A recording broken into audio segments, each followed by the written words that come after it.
Zaten yine habersiz bir yayın oldu. Ayarlarımı yaptıktan sonra grubumuza atarım. Önce bir ayar yapalım.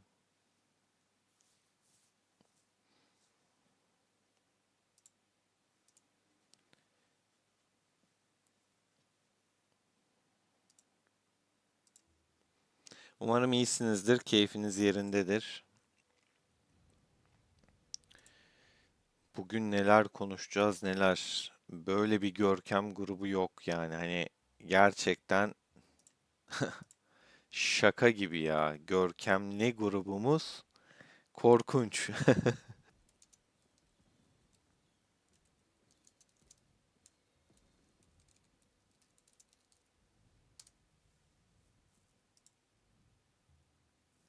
Arifçim hoş geldin.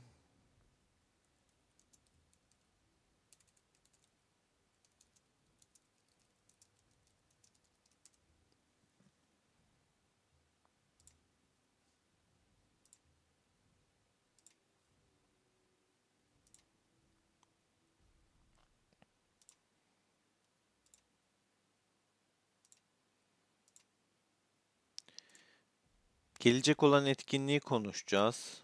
Görkemli grubunu konuşacağız ki zaten görkemli grubumuz yani birçok izleyicim, takipçim bizim görkem grubundaki kişilerden oluştuğunu düşünüyorum. Onları bir değerlendireceğiz. Fil açıklandı. Bakalım filde neler olabilir ona bakacağız.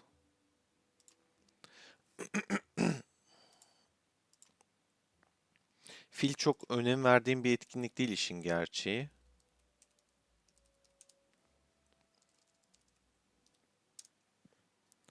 Ama tabii ki bir değerlendirme yaparız mutlaka. Çok kısa ayarları yapayım.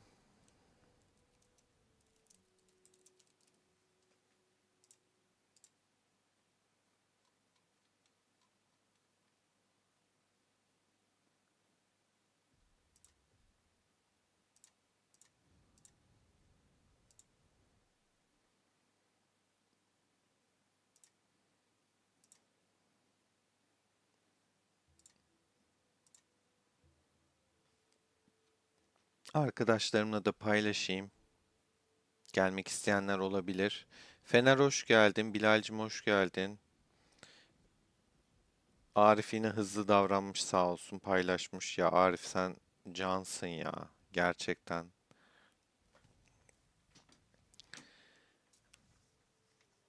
Şimdi biz öyle bir görkem grubuna geldik ki yani nasıl bir görkem grubu bu ya? Gerçekten nasıl bir görkem grubu bu? Bu arada arkadaşlar pazar oyundan denedim. Anında yatıyor. İçiniz rahat olsun, gönül rahatlığıyla alışverişinizi yapabilirsiniz. Hala kaydolmayan varsa açıklamadaki linkten kaydolabilir. Rahatlıkla alışverişini yapabilir. Şimdi gel gelelim. Başlamadan şuraya atayım da biraz ittifak puanı kalsın. Günlük alım limitini doldurmuş olsam da. Ha, bu arada bunlardan da bahsedeceğiz. Önce Görkem'den bahsedeceğim ama ilk konuşmak istediğim. Evet, kimler geldi, kimler geldi? Krallık 9 geldi. Krallık 40 geldi. Yani 40'sız zaten olmaz diyorduk. Siteslerle yine merhabalaşacağız. Sıkıntı, büyük sıkıntı. Yani gerçekten böyle en son isteyeceğiniz şey şaka gibi ama gerçek.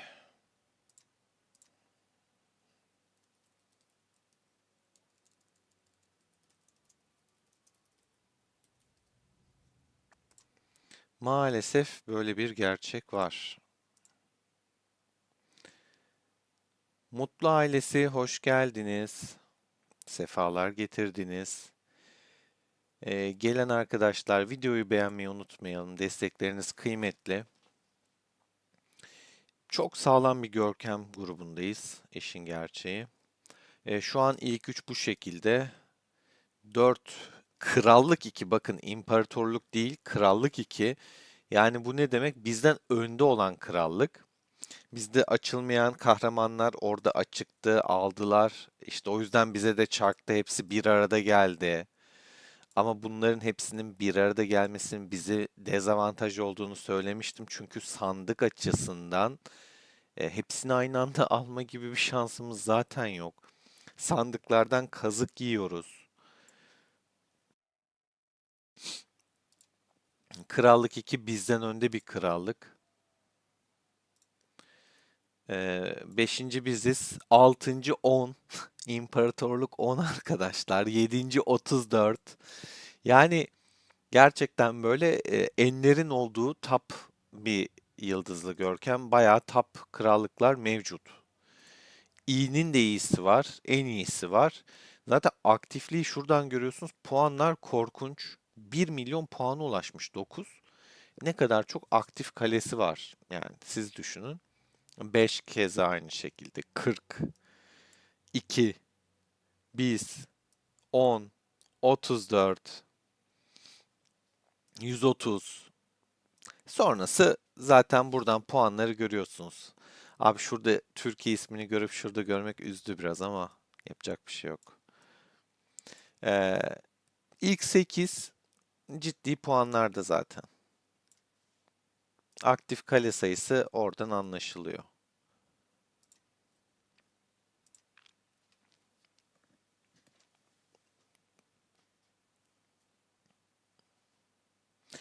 ...46 Splix hoş geldin.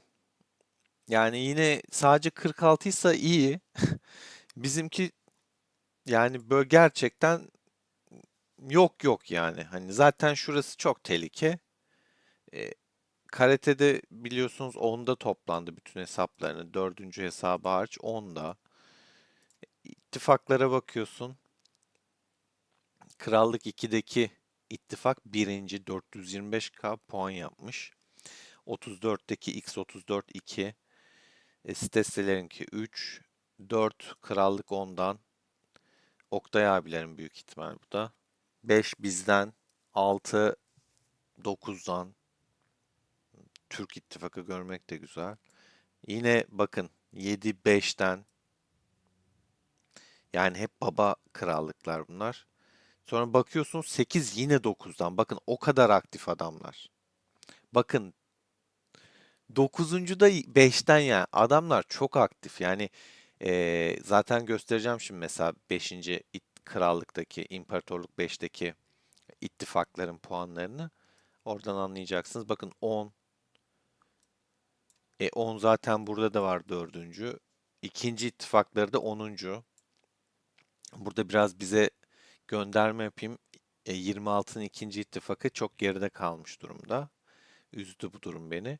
40'ın ikinci ittifakı, 130'un tek ittifakı bu listedeki. 34'ün ikinci ittifakı, 26'nın ikinci ittifakı. Bakın 9'un üçüncü ittifakı. Böyle gidiyor işte 40'ın üçüncüsü falan diye. Kişisellerde zaten bakalım. Güçleri de göstereyim size bilmeyenler için. Samet hoş geldin, selam.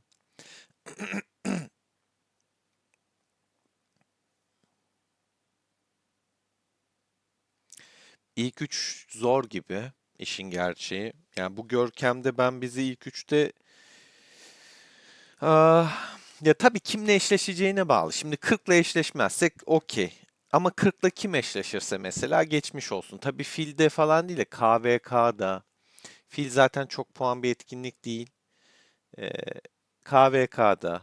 Çölde zaten nasıl bir dörtlü olacak? Nasıl masaya oturacağız çok merak ediyorum. Çölü çok merak ediyorum ben. Ercan hoş geldin. Mutlu ailesi çok teşekkür ediyorum. Güzel sözlerin için. 42'nin görkemi kolay geldi söyleyeyim biliyorum. Orada bir tek galiba 35 var galiba ya sadece orada. Galiba sadece o vardı. Şimdi mesela 2'den 1'e. Ya şu an tabii daha etkinlik olmadığı için buralar çok karışık. Böyle krakenleri bulmak çok zor. Çünkü kimse daha kale sıfırlamadı. Daha bir hareketlilik yok. E, Yani burada işte güçsüzler hatta ilk başlarda daha önde oluyor. Neden? Adam her gün bina araştırması yapıyordu. Bilmem neydi falan. O yüzden daha çok puan kasıyorlardı.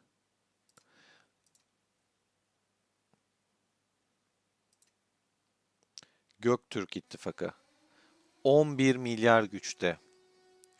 Bir abonemiz mi oldu? Eren Yalçın hoş geldin.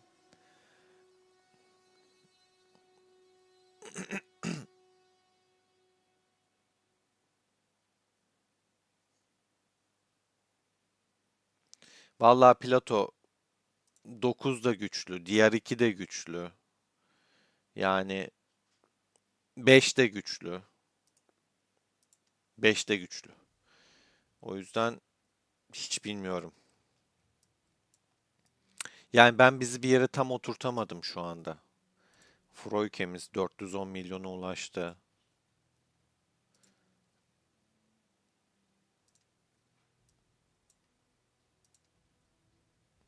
Bakın diğer iki mesela Krallık 2 burası.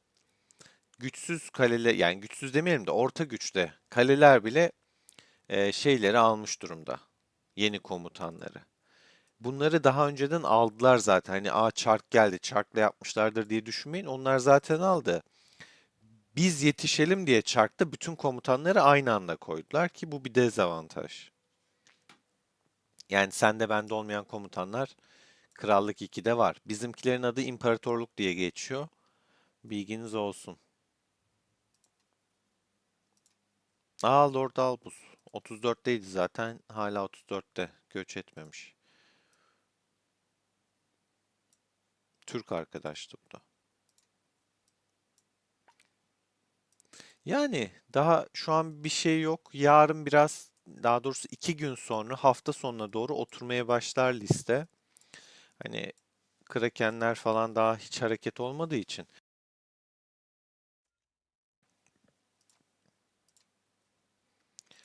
Biz şimdi şeye geçiyorum.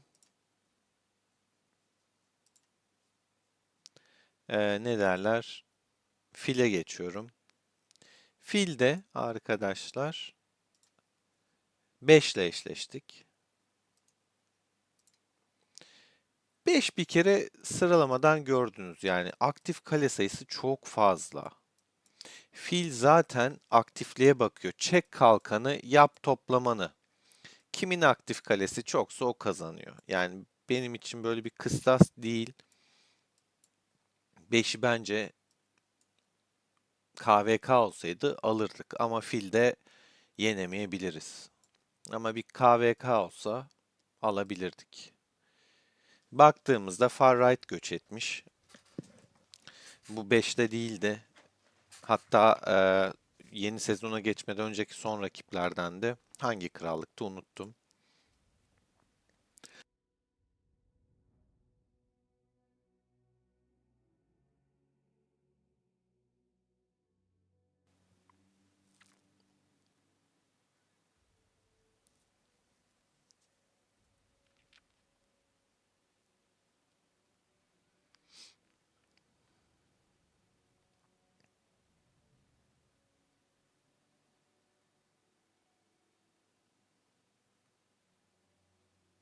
Splix dediğin gibi çark yani kötüydü zaten. Ben hatta daha çevirmedim işin gerçeği.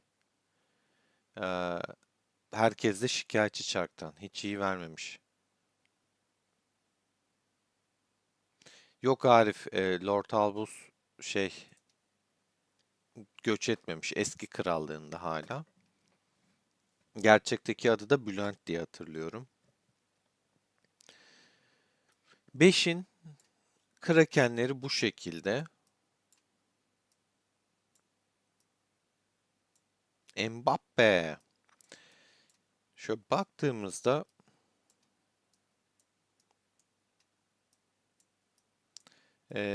31 tane 100 milyon üstü kaleleri var. Az değil. Az değil. Kesinlikle değil.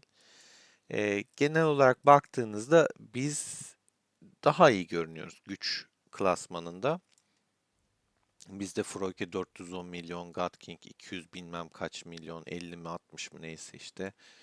Ne bileyim Xavier Kalesi yine 230 mu 220 mi ne öyle bir şey. İlk 3 zaten 200 milyon üstünde. Geri kalanlarda yine 190, 180, 170 falan iniyor. Erdemlere baktığımızda da bizim ilk 3 300 milyon üstünde. Yani dediğim gibi KVK olsaydı okeydi de. Abi gel buraya gel şimdi. 3 tane ittifak var. 12 milyar, 10 milyar, 5 milyar. Yani aktif kale sayısını siz düşünün. Fil de bu adamlara karşı çok zor. Ha, nasıl olur? Kalkan basmazlar. Bizim krakenler çok rahat sıfırlar bu kaleleri. O zaman önde kapatırız. Ama kalkan çekerlerse iş yaş. Net söyleyeyim. Buradan tüyoyu da vermiş oluyorum. Sevdiğim Türk arkadaşlar da var. Kalkan bassın. Basmazsanız bizimkiler krakenlerimiz sever. Şimdi geçelim bizimkilerin erdemine, gücüne. Xavier hatta God King'i de geçmiş güçte. 250 milyona yaklaşmış. Erdemlere bakalım. Üçü de 300 milyon üstünde. Yani bu adamlar kalkansız gezmeyin bu adamlara karşı. Bunlar sıfırlar.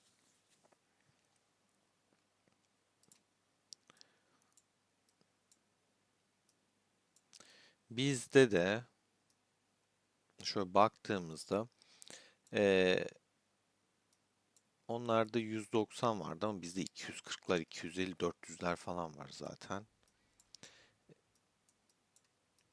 Şöyle bakıyorum. 100 milyonun üstü 46 tane kalemiz var.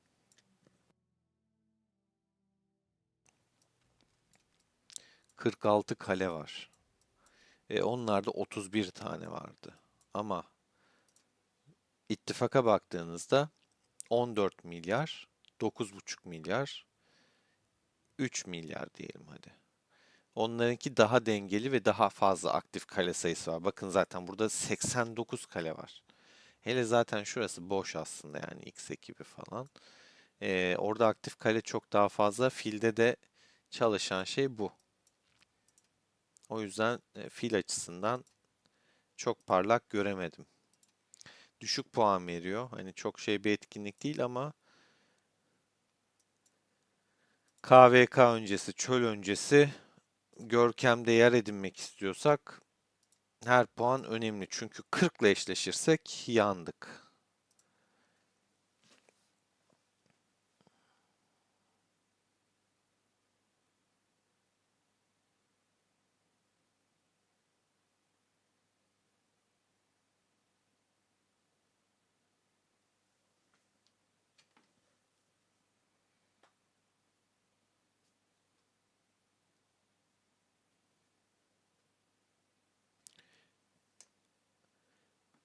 41 ile eşleşmedik biz Sinan aynen. Ben de bir an düşündüm ya 41 gözden kaçırdım mı falan diye de 41 ile eşleşmedik. 41 bizde yok.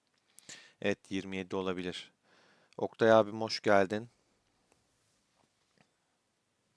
Erol yani of of of 40'la. Abi kalkan basın. Yani karate hariç. Çünkü sitesi 300 milyonu falan da 240-250 kaleyi sıfırlamışlığı var. Yapıyor. Ya tabii ki tek yapmıyor da hemen yanında Angry'si bitiyor. Şu arkadaş şu geliyor. Onun hakkında da söylenti var. Oyunun adamı diye sitesi için. Hani bu amcası değilmiş. Kendisi de değilmiş. Oyunun çalışanıymış falan. Oyun sermaye.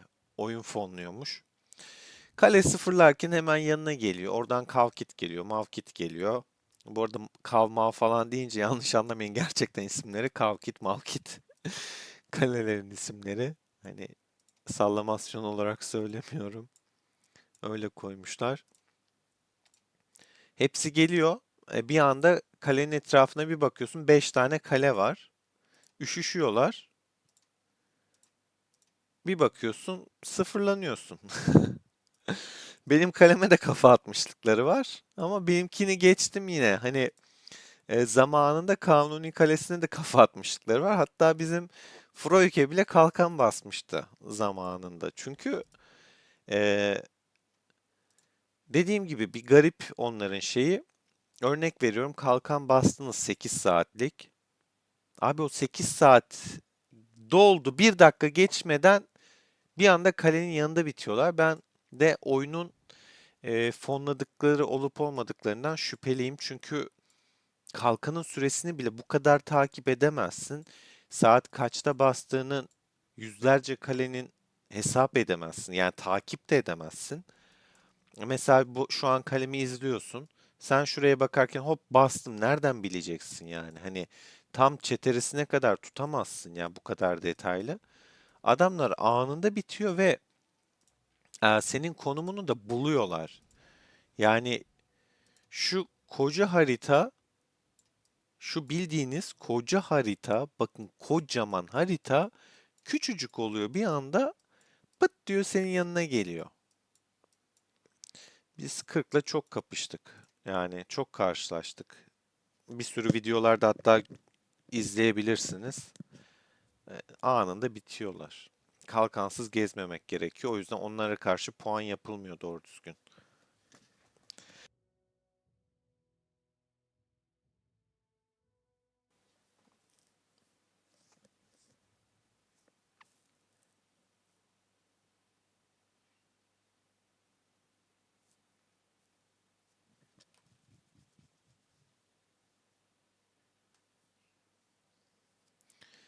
Sinan, CEO ofisine mail attın. Ne yazdın? Bence dönüş gelmeyebilir. Serkan hoş geldin. Samet hesap incelemesi. Onu da başka bir zaman yapayım. Bugün etkinliği konuşacağım. Gelecek olan etkinliği. Ama bak bilgili insanlar var zaten burada. Sohbete yazarsan yanıt alacaksın. Yani bayağı iyi bilenler var, krakenler var. İçin rahat olsun. Sohbete yazabilirsin takılan soruları.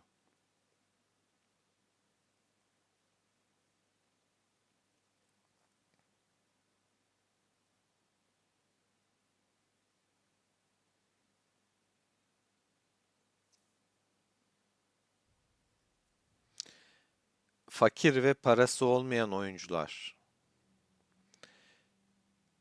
izleyebilirsiniz. Ekstra bir şey yapmanıza gerek yok. İzleyin. Film tadında, dizi tadında kalelerinizde yıllar içinde geliştirirsiniz. Oyununuzu oynayın. Bak 36 milyon 751 bin kale. Bizim ittifakta. Savaşmamış da 953K. Bir şey de katılmıyordur büyük ihtimal. Girin iyi bir ittifaka. Kalın. Etkinliklerde ama kalkan basmayı ihmal etmeyin. Zamanla geliştirirsiniz. İlla böyle para vereceğim edeceğim demenize gerek yok. Mutlu Bey var bak. Mutlu Bey de para yatırmaz. 48 milyona gelmiş. Yani yapılıyor bunlar bakın. 52 milyon. Erdem'i görüyorsunuz. Bu zaten farm kalesi. O şekilde yapabilirsiniz.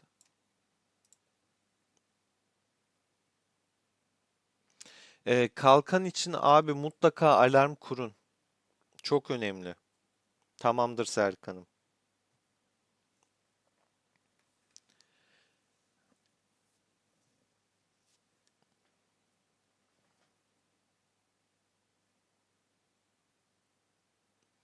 Mehmet dediğin olabilir. Lords Mobile'da oynadım. Hatta Lords Mobile'da 1 milyar güçte bir kalem var. Kardeşim oynuyor. Kardeşimin kalesi daha doğrusu. Ben oynamayı bıraktım.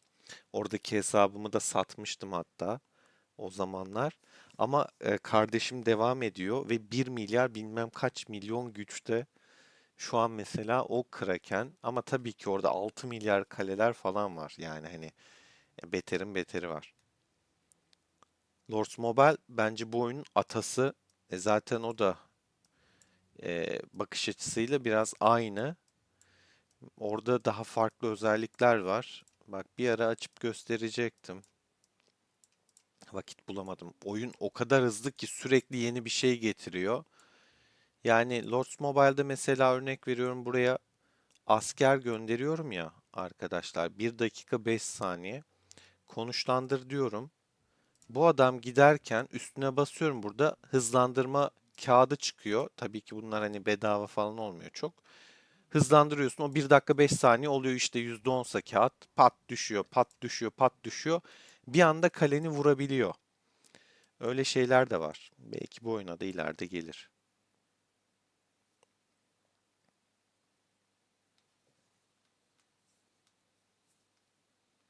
Doys tabii ki sorabilirsin bu arada. Söylemiştim sanırım.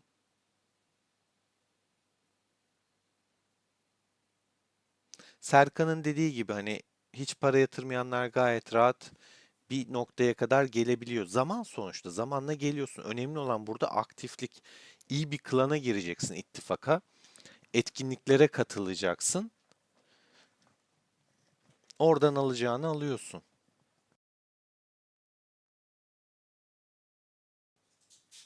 Mutlu ailesi ben yardımcı olmaya çalışıyorum her zaman. Bak buradan mesela beşinci krallığa da söyledim. Kalkan bassınlar bizim krakenler kale sıfırlar. Serkan da burada bilir.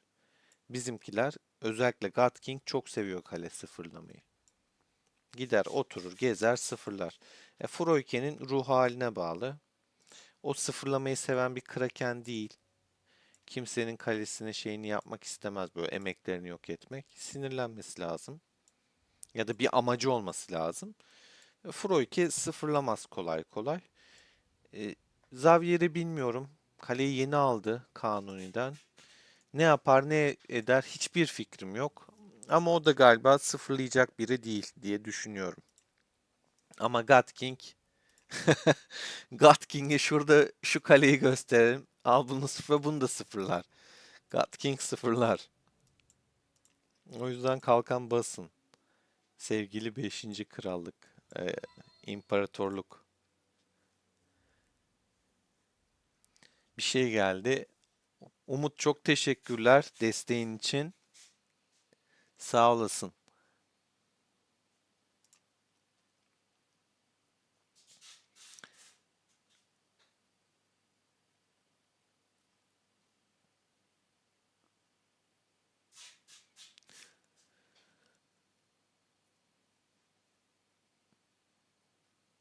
Evet, Lords Mobile bu oyundan daha iyi gibi ama Lords Mobile bence bu oyundan çok çok çok daha fazla para yiyen acayip pis bir oyunu o mantıkla baktığımda. Yani orada komutanları geliştirmek bile inanılmaz meblağlar.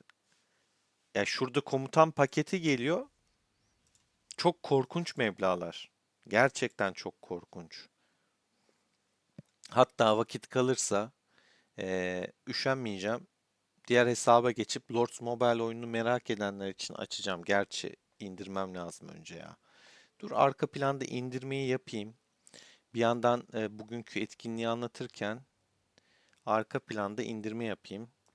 Çok kısa hemencecik şöyle bir şey yapacağım arkadaşlar. Kusura bakmayın. Hemen ekran gelecek. Sadece şu oyunu indireyim. Eğer zaman kalırsa onu da göstermiş olurum size.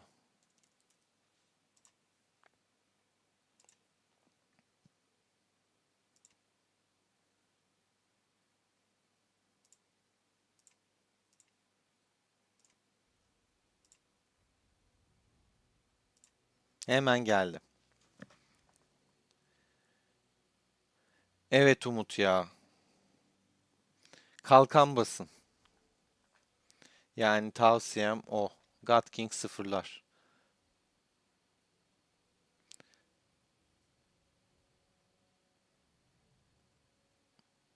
Bak Serkan da yazmış. Yani o da demiş hani şey yapmayın ama çok durmazlar onlar. Doysa bakayım hemen. Tek birlik Ramses. Lagerta, Doys. Tek birlik oynuyorsan, Ramses oynuyorsan da Lagerta yapabilirsin gönül rahatlığıyla. Charlemagne yerine yapabilirsin. Lagerta iyi iş yapıyor. Scipio da geldi. İleride yani gelecek. Sen daha gelmemiş. Dördüncü sezonsun. İleride yani şunu söyleyen bile var. Test etmedim. Hani sadece duyumun yabancısıyım. Ramses, Scipio, Lagerta. Güçlü diyen var. Bilmiyorum. Denemedim. Hiçbir fikrim yok.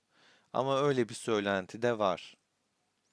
Lagerta güçlü bu arada. Lagerta'yı al mutlaka. Yani bak benim kılıç kompum yoktu. Ben bile Lagerta'yı aldım.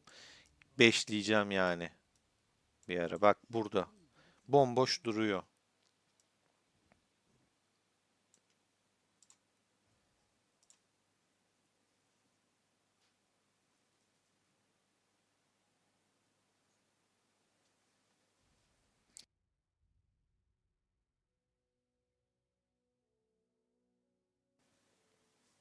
Sinan sana katılıyorum. Aa, en azından bence böyle birleştirme gelecek ya. Kalkıp da yani şuradaki ölüm grubunu farklı. Yani böyle krakenlerin çok olduklarını krakenlerle takılsınlar. Diğerlerinde de free to pay'leri de kendi aralarında eşleştirsinler. Yani bu grup bu nedir abi? İlk yedi bakın ilk 7. Hani 7 tane krallık da güçlü. Burada şu güçsüz diyebileceğim bir krallık yok. 130'u pek bilmiyorum. Puanı fena değil. Zaten 8 tane krallık iyi yarışıyor şu an. Ama ilk 7'yi biliyorum. Deneyimledim. 130'u bir fikrim yok. Ama şurası gerçekten yani hepsi güçlü.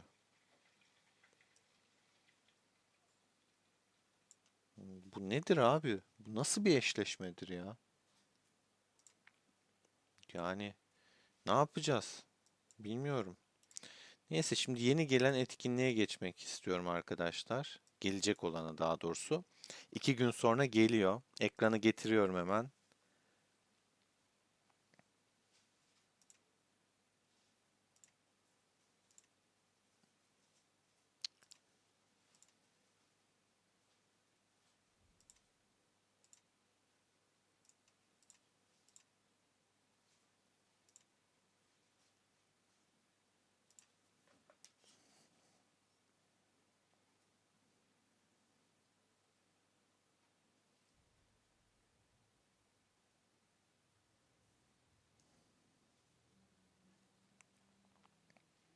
Yani ne olacak hiçbir fikrim yok ya. Çok kısa şöyle.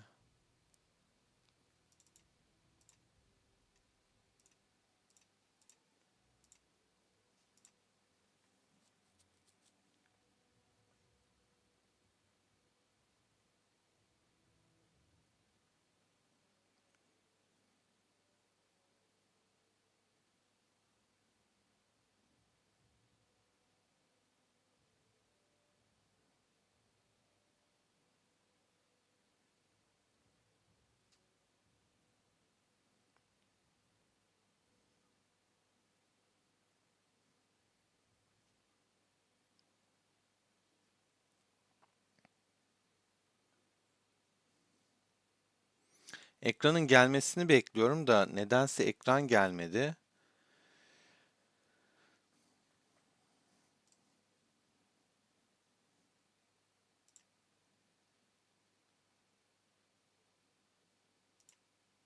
Şöyle yapayım. Bunda gelir artık.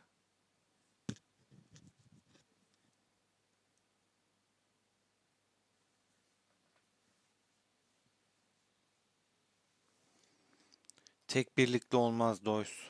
Onu net söyleyeyim. Yani çok net bir birlik olmaz. Rally'de de dediğin gibi iş yapmaz.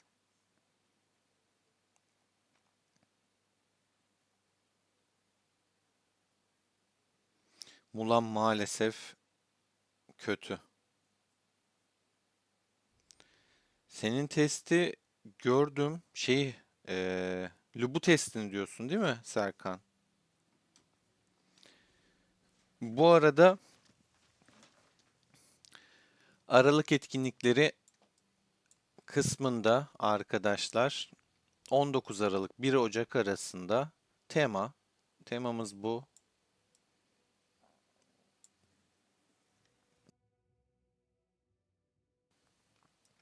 19'u ile 24'ü arasında da birlik teması arkadaşlar. Gördüğünüz gibi zaten mor özellikle.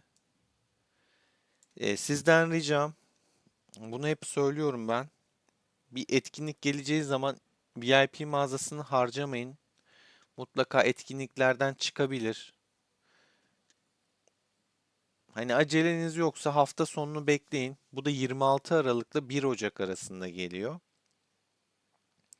26 Aralık'tan 1 Ocak arasında gelecek. Haftaya gelecek bir etkinlik, şanslı kurabiye.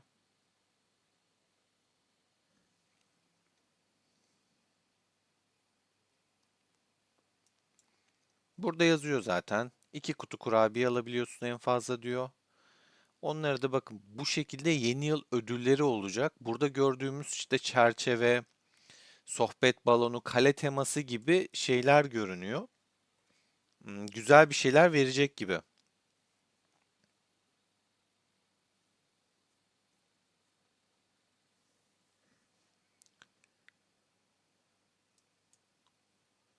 Kurabiyeler.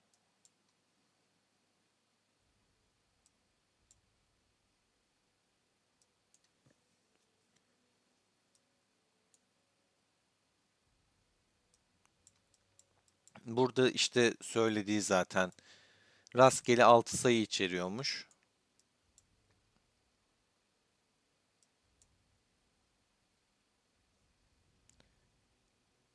Eşleştirmeye çalışacaksın. Sayısal loto gibi.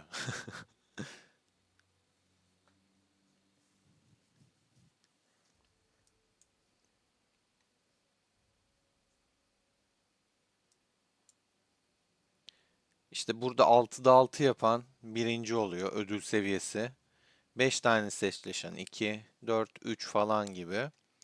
Birinciye büyük ihtimal şu kale teması ki bu kale temasını zaten biliyorsunuz aslında oyunda olan yani şu görsel volkanik bir şey var ya hani o. 2 bu, 3 bu. Bu da galiba ilk 25 falan. Bir de bir etkinlik daha vardı. Onun görselini ne yaptım acaba ben? Onu da bulmak lazım. Çok kısa bakayım. Hemen bakacağım.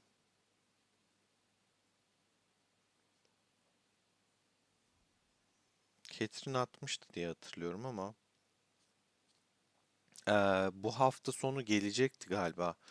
Bir de şuradan da bir bakayım. Bu hafta sonu gelecekse burada çıkar. Aynen Kar Festivali.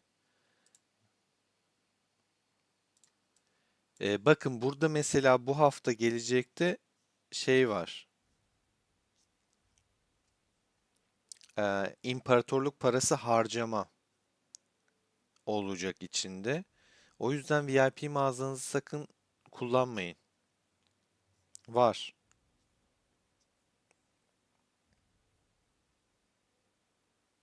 Onun görselini bulabilirsem bir de Serkan'ın testini de alırım.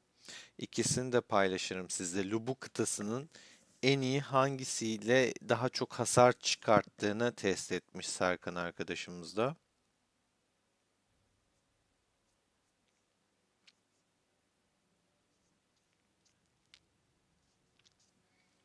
Ya bu oyunun içinden mi göndermişti acaba bana? Buradan mı hatırlıyorum?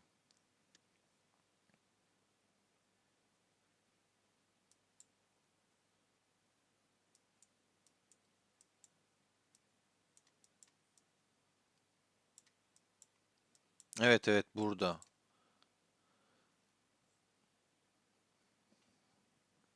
Gerçekten buradan hatırlıyormuşum. Ama burada o kadar küçük ki bunu size gösteremem. O yüzden indirip tekrar oradan açıyorum, aktarıyorum vesaire.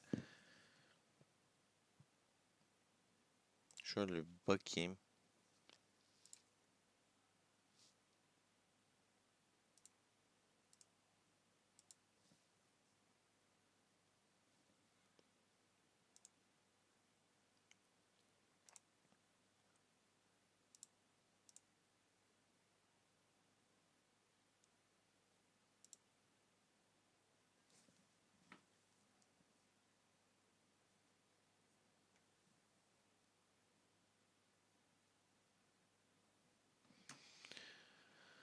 Bakayım bakayım.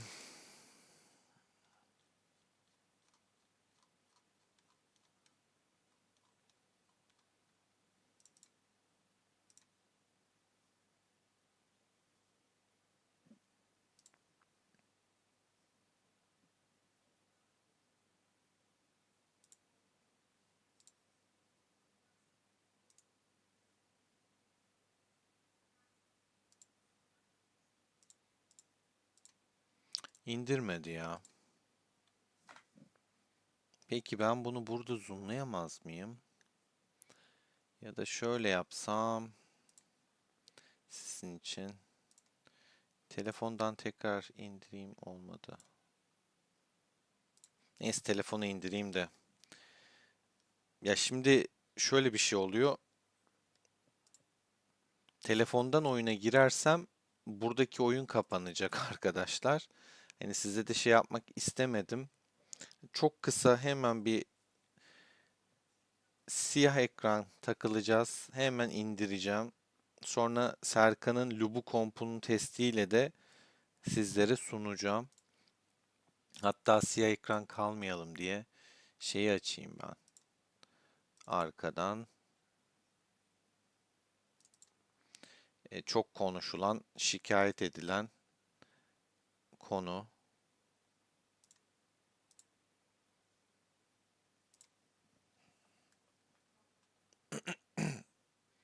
Hemen şunu telefonuma indiriyorum. Serkan'ın görseli de alayım.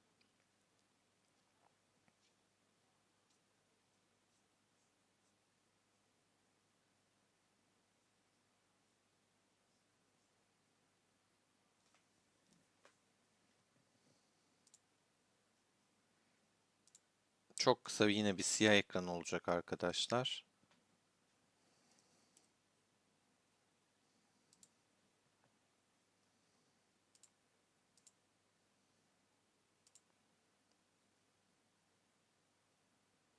Siz de zaten o sırada oyunun genel gidişatını tartışıyorsunuz.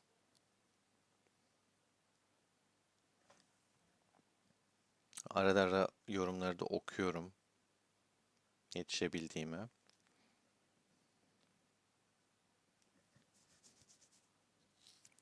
Serkan, WhatsApp'tan istersen direkt bana şeyi at. Yaptığın testi oradan kaydedeyim. Ben de şuradan şunu atayım.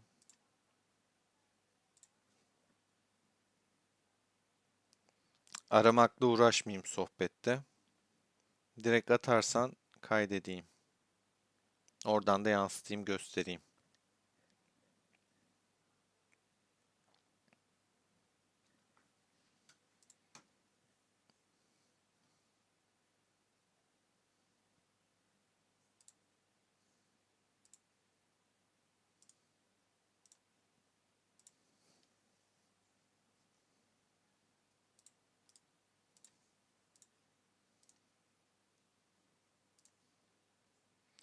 Evet, seninkini de kaydediyorum. Seninkini de hemen dosyaya atayım. Evet, Lubu testi de Serkan'ın yaptığı bir test arkadaşlar. Şimdiden eline sağlık Serkan.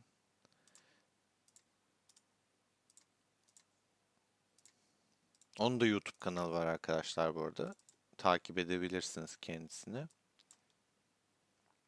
Şimdi önce etkinliğe geri döneceğim. Sonra Serkan'ınkine geçeceğim.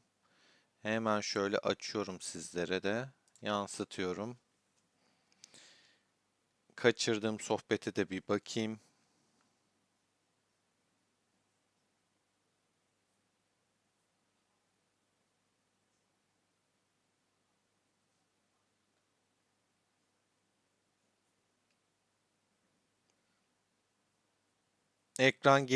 gelmesini bekliyorum daha doğrusu. Umut gibi kimse desteklemedi bugün. Umut çok teşekkürler. Vallahi tek kaldın ha.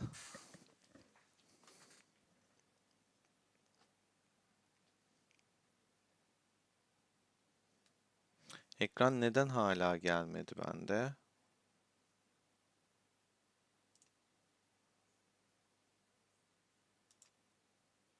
Şimdi geldi. Tamam.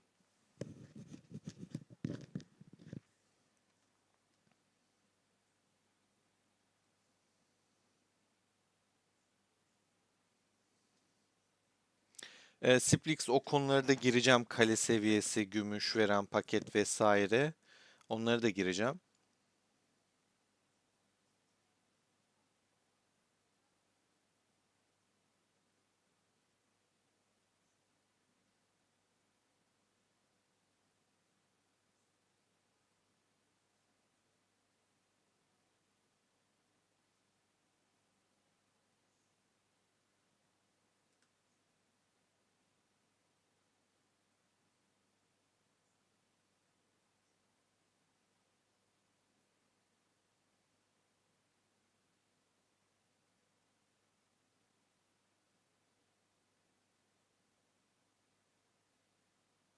Sizin sohbetinizi okuyorum bu arada. Ben de merak ettim.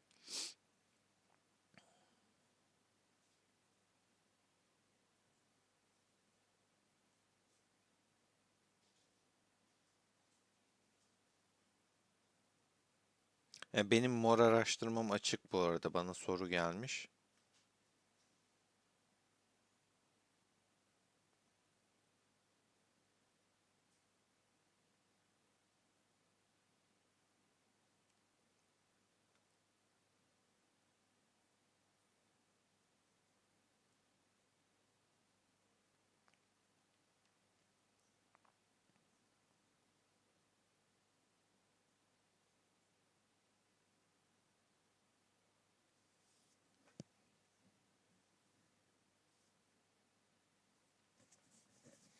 Şimdi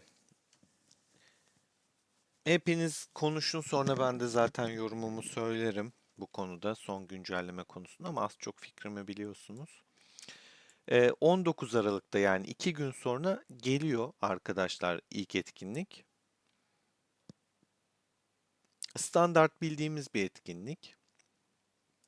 İçinde birkaç tane materyal var. İşte birinci gün 5 gün boyunca sandıklardan da takas edebileceğiniz şeyleri kazanıyorsunuz. Yine bir oyun getirmişler. Ama oyun zaten bildiğimiz, işte kazman var. Kazmanla vuruyorsun, buzu kırıyorsun. Şey, ne verdiyse buradakini bulmaya çalışıyorsun falan. Bakın bunda doruk diyorum ya. İmparatorluk parası harcayınca şunda puan elde ediyorsunuz. Yani işte şu materyalleri çıkartabileceğiniz ne verecekse artık onu elde ediyorsunuz. O yüzden VIP mağazanızı boşaltmayın, harcama yapmayın. Hafta sonunu bekleyin.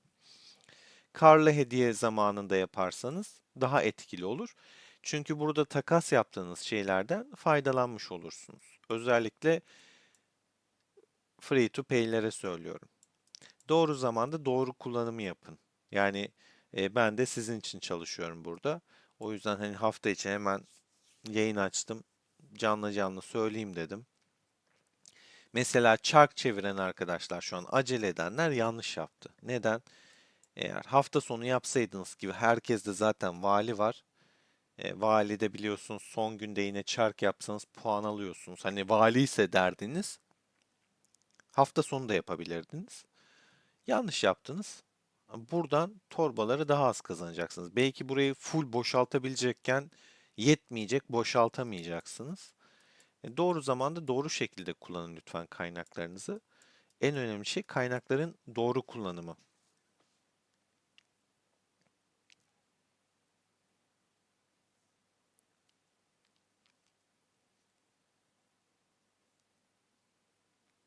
Hamburg 250 günde bir tane 7 seviye çok az.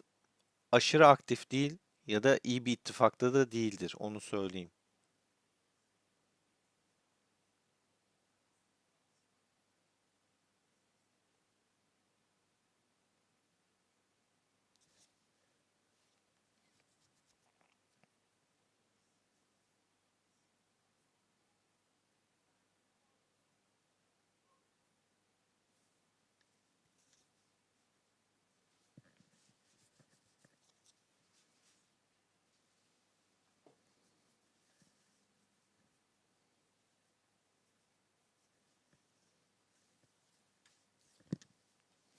Yorumlarınızı okuyorum, ben de sizin sohbeti okuyorum şu anda. O yüzden sessizim.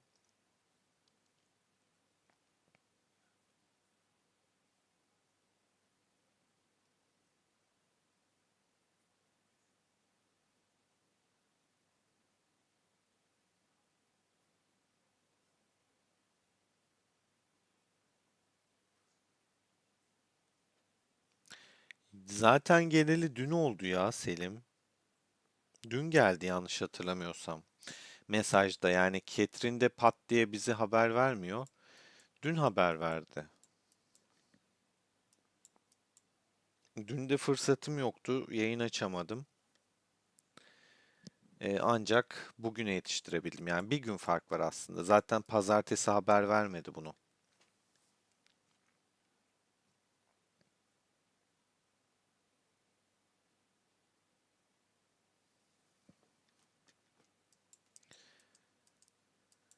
Unutmayın, harcamanızı yapmayın. Zaten bugün haftanın üçüncü günü. Üç günde sabretmiş olun yani Selim. Hemen pat diye pazartesi olur olmaz da VIP'ni boşaltma. Bir bekle, haftaya bir giriş yap. Serkan'ın testine geldim.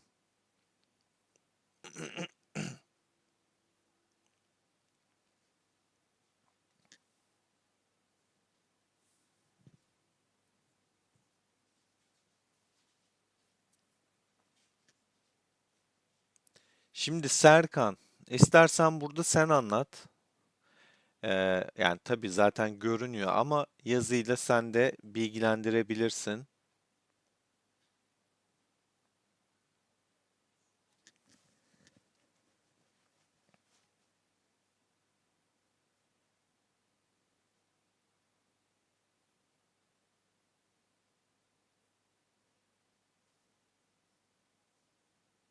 Keşke yapmasaymışsın Selim. Şimdi burada Libu Timur Atilla base almış. Yani başlangıç şeyi olarak da ana şeyi. Bunun şu üçlünün vurduğu, örnek veriyorum, sıfır olarak geçiyor. Bu %54 daha iyi. Bu %2,3 daha iyi. Bu %36,2 daha iyi. Buna göre, base'e göre. Baz alınan temele göre.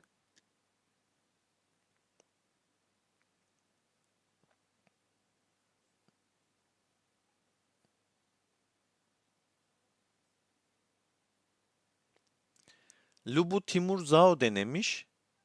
Bakın 826K vurmuş. 26,56 saniye sürmüş savaş. Bu baz alınan ekibe göre de %54,2. Toplam hasar daha iyi.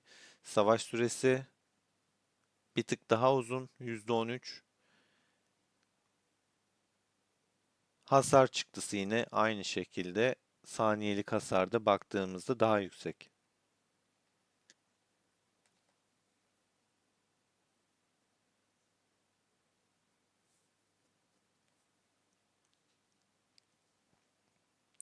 Lubu Atilla Zhao mu dedin? Ama burada yaptığına 730K vurmuş. En çok vuran Lubu Timur Zhao. Zhao sonda arkadaşlar burada. Ortaya koymayın bu komutanı. Ya başta olacak ya sonda olacak. Ortası değil yeri. Onu net söyleyeyim. Onu net olarak söyleyeyim. En kötüsü de şu. Zhao, Lubu, Timur 524K çıktı vurmuş.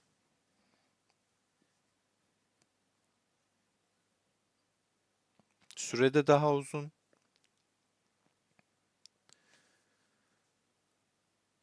Ortalama hasar da daha düşük. Toplam hasar değişimi %2,3 denmiş ama eksi olması lazım bunun çünkü daha negatif bu. Sürede savaş zamanında daha fazla, yani bunu artı olarak gördüğünüz şey aslında burada eksi bir yandan çünkü savaş süresi uzun ama bunda daha uzun sürmesine rağmen hasar çıktısı çok fazla olduğu için bu pozitif olarak düşünebilirsiniz ama buradaki negatif tamamen.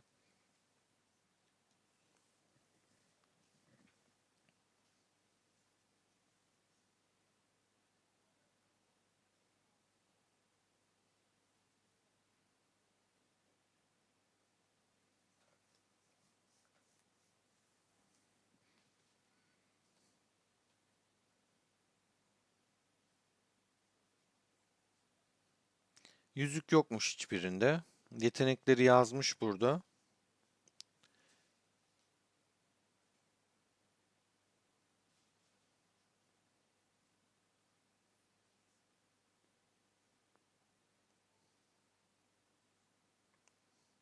Evet, yaptın mı Serkan bilmiyorum ama kanlı ödeme yeteneğiyle.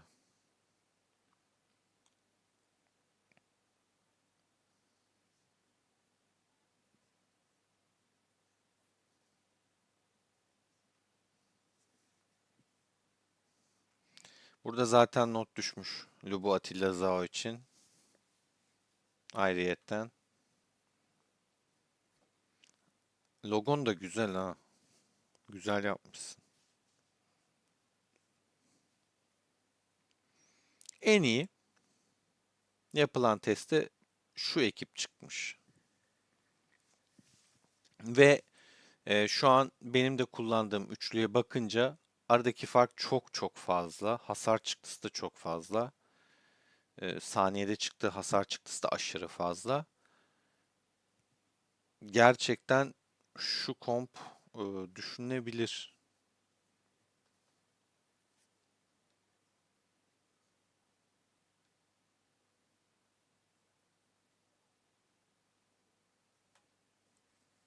Şundan bahsediyor. Şu rapordan sonra Zhao ana komutanken çıktısı. Üzerine konuşulur, çok konuşulur ama bahsettiğimiz gibi hani Zhao ortası kesinlikle değil, onu net olarak söyleyeyim ben de. Şu komp düşünülebilir. En yüksek çıktıları burada aldım demiş Serkan.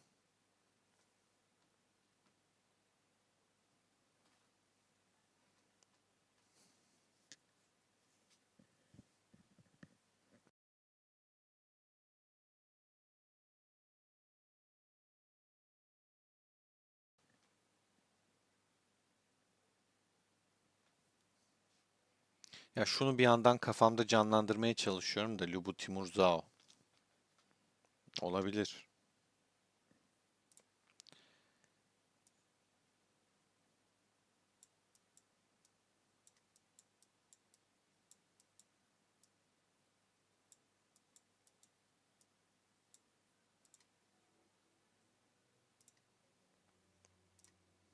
Oyunumuza geçelim. Oyunun önerisine tekrardan bir bakacağım. Lubu kompu için.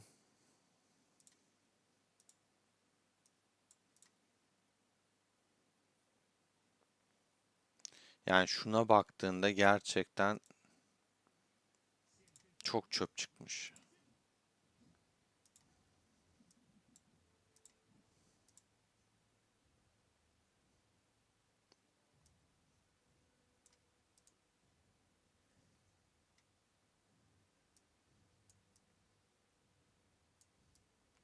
Zao kullanacaksan ejder alameti bence net olmalı.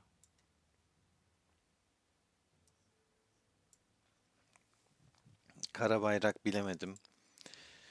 Arka plandaysa evet kanlı ödeme destek olarak da bir yandan daha iyi olabilir.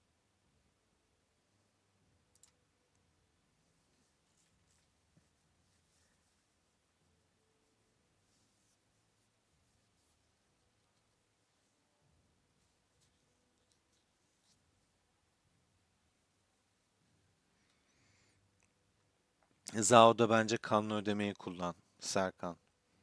Kanlı ödeme yeteneği Karabayrak'a göre daha iyi görünüyor.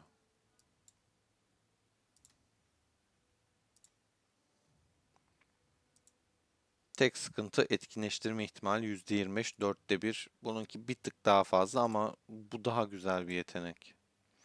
Defansif anlamda katıyor çünkü. Hem hasar hem defans Lubu'nun kırılganlığını da bir tık azaltacak bir yetenek. Oyun Karabayrak önermiş de boş ver bunu.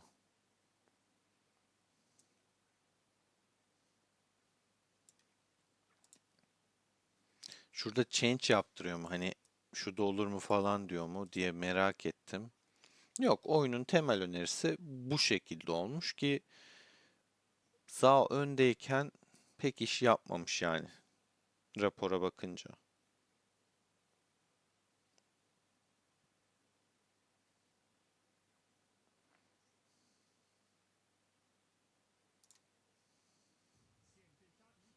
Bunu öne koy, bunu ortaya, bunu da sona at. Bir de öyle şey yap. Ya 110 kudret versin versin de 110 kudretle tek başına iş yapmıyor. Burada vereceği birimi yenilemesi vesaire etki ettiği değer de çok fazla. Hasar zaten %370 çıkartacak karşı tarafa. Üstüne bir de %120 de birim yenileyecek.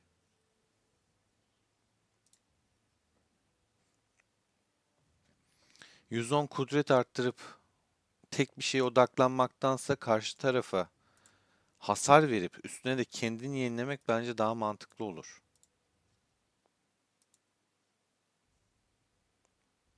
Atilla'ya bay bay diyeceğiz o zaman. Ben Timur'u artık beşliyorum o halde. Timur'u buraya çekeceğim. Yok, Timur yine yerinde kalacak. Zao'yu da sona atacağım. Bunu da böyle atacağım.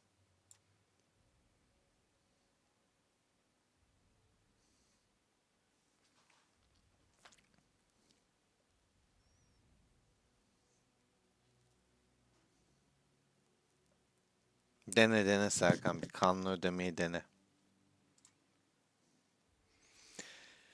Lubu kompunu bana sormuşlardı nasıl bir anda güçlendirdin diye. Arkadaşlar at. Tamamen binekle. Getirdiğim binek bu. Lubu için biçilmiş kaftan yani bu at. Yıldırım zaten. Bu arada şunu bilmeyenler için söyleyeyim. Atlarda şimdi yıldırım yeteneği kırmızı en üst seviyede yetenek demek. Yıldırımın en üst seviyesi kırmızı mesela. Ordu koparmada da kırmızı. Fakat mavi atta bu maksimum buraya kadar çıkıyor. 13,5. Kırmızı atta sarı atta da yıldırım 13,5'a kadar çıkacak diye bir kaide yok. Ee, Atınız yeteneği geliştikçe bakayım hiç yıldırım var mı? En basit örneğini şuradan vereceğim. Birebir geldi çünkü. Ordu koparma mor burada dikkat ederseniz. Hani buna kimse dikkat etmiyor. Bu mavi bir at, en kötü at. Ordu koparma mor yetenek, orta bir yetenek. Ne böyle çok iyi ne çok kötü. Orta düzey 5,4 veriyor. Ama bakın sarı atta ordu koparmaya geldiğinizde mor hali 6,84 veriyor. Atın kalitesi bu yüzden önemli. Çünkü vereceği buff'ı da etkiliyor. Bende mesela kırmızı at da var ama kullanamıyorum çünkü özelliği uymuyor bana. Ama kırmızıyı da yok etmiyorum çünkü çiftleştirecek ikinci bir kırmızım yok. Buna dikkat edin. Hani elinizde mavi vardır, sarı vardır, aynı özellik vardır. Mavi de nasılsa bende takılı.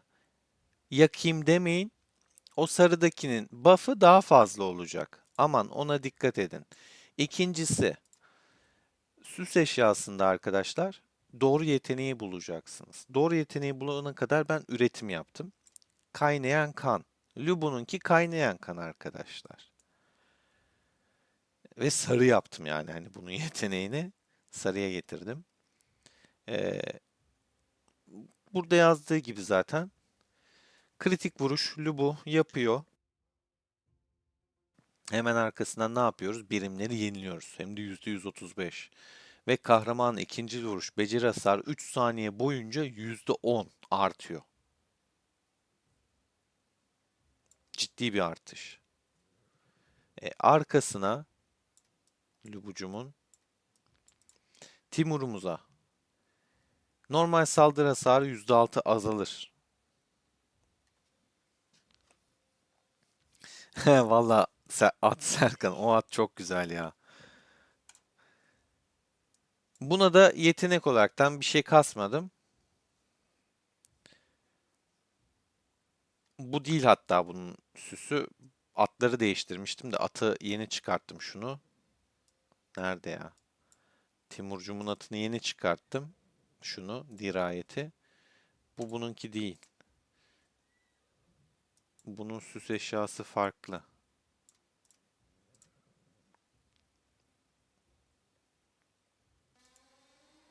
Ne oluyor aman Allah'ım? Bir şeyler oluyor.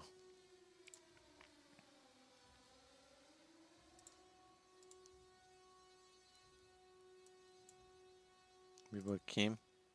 Ne oldu? Ne kaçırdım? Baba Boz hoş geldin.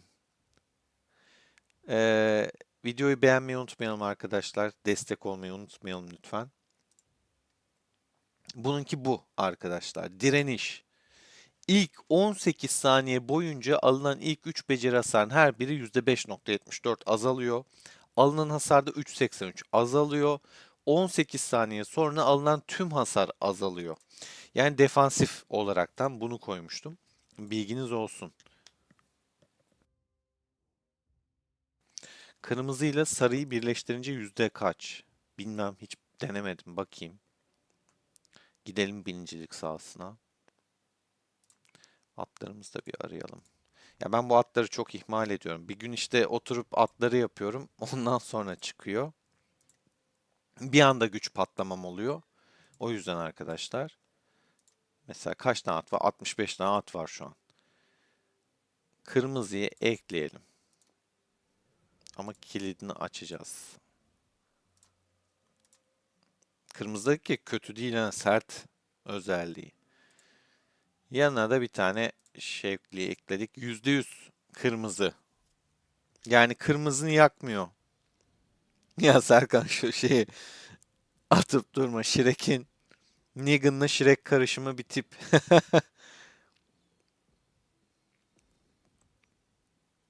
Serkan dediği gibi kırmızı hep kırmızı kalıyor arkadaşlar.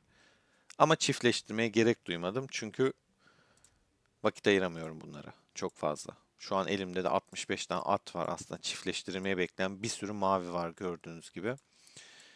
Fakat bunlara başka bir zaman bakacağım. Mesela bunlar da şu an boşta duranlar. Bak, kötü değildir bunun özelliği. Aktif beceri strateji hasarı. Bu Ramses'in atı ama kesin benim Ramses'e daha iyi bir at vardır. Şunu geçmeden şeye bir bakayım tekrar. Araştırmayı nasıl yapıyorsunuz? Önce bu tarafı beşliyorsunuz arkadaşlar. Ta bunu ilk çıktığı zaman söylemiştim. İyi özellik çıkması için, iyi at olması için, daha çok puan kazanmak için bu tarafı, şuraları bir beşleyin. Daha sonrasında buraya yönelebilirsiniz. Benim zaten puanım var da KVK'ya saklıyorum işin gerçeği. Yani burada basmaya gerek duymadım. KVK'da birazcık basacağım çünkü malum, yeni gelenler için göstereyim. Böyle bir yıldızlı görkem grubunda KVK'da çok yüksek puanlar olacaktır. Krallığımız için birazcık zula yapmamız şart. Yoksa yandık. Şeyde de mesela tesis puanında da 4748 teknik puanım var. Basmadım daha. Bunu da KVK'da basacağım. Bir anda bir güç patlaması, evet, olabilir.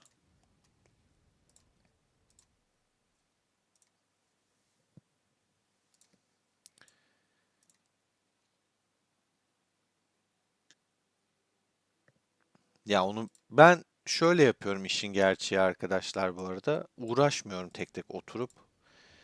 Ben sıkılırım, öyle gelemiyorum. Ne yapıyorum? Zaten bakın, Oyun bunu aleykümselam Berk hoş geldin. İyileştirmiş. Bunu herhalde artık bakmıyorsunuz, görmüyorsunuz. Süvari atını seçtim. Baba kudretle kudreti mi eşleştireceksin? Okey. Özellik yok olsun. Bir sürü özellik yok. Bunları toplu yetiştiriyorsun. Ya da diyorsun ki stratejileri olsun. Oyun buna göre iki tane mesela hem kudret hem strateji olsun at varsa onları bulup yapıyor. Bakın.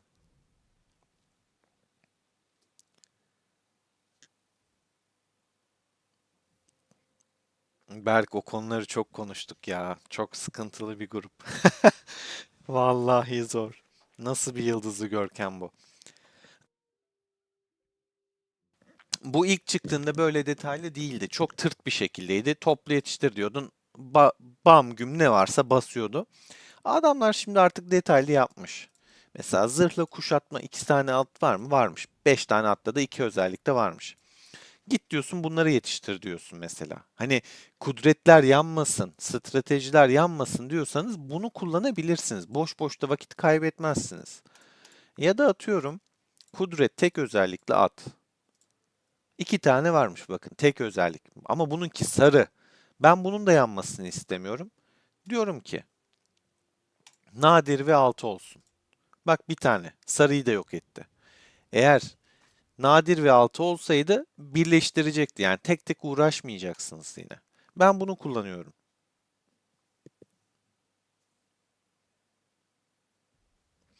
Bu güncelleme mutlaka değerlendirin. Çok çok iyi yani. Gerçekten oturup böyle yüzlerce at arasında kaybolmanızı önler. O sıkıcı oluyor bir yerden sonra. Vakit kaybı zaten. Şans işi abi. Bunun o lamacım yok ya. Yapmayın bunu. Bak bir tane varmış mor mesela. Geçiyorum. Benim Ramses'te ne var bu arada ona bir bakacağım. Çünkü boşta bir tane sarı atım var. Aktif beceri strateji hasarı da vuruyor. Ramses'e ne verdik biz? Ha, tamam. Buna da bir kırmızı çıkartmışım. Şimdi Lubu kompundan konuşuyorduk. Atilla'mda ne var? Arkadaşlar Atilla'da da hasarı artıyor. Birliğin aldığı normal saldırı hasarı da azalıyor. Ve bunda da yanlış eşya var. Atı değiştirdiğim için bunu da çıkart baba. İyi ki bakmışız. Bu kadar da olmaz yani hakikaten. Buna da gidiyoruz.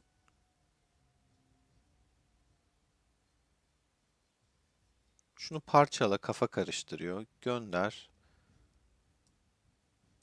Bunu da parçala.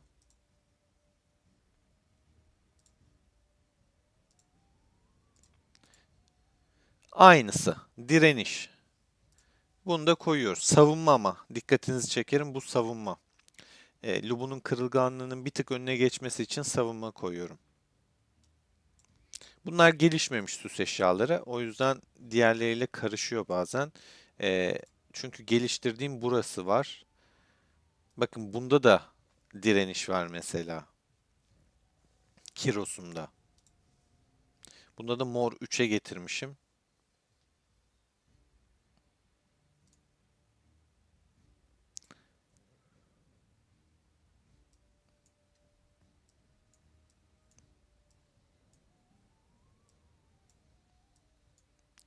Musa'da iyileştirme etkisi arkadaşlar. Yenileme kırmızı. Vlad'da da ordu koparma kırmızı var. Her tür hasar %9.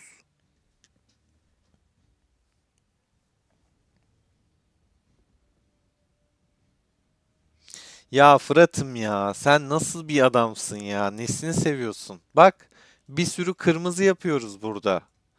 Tek tek yaparak ne eline geçecek?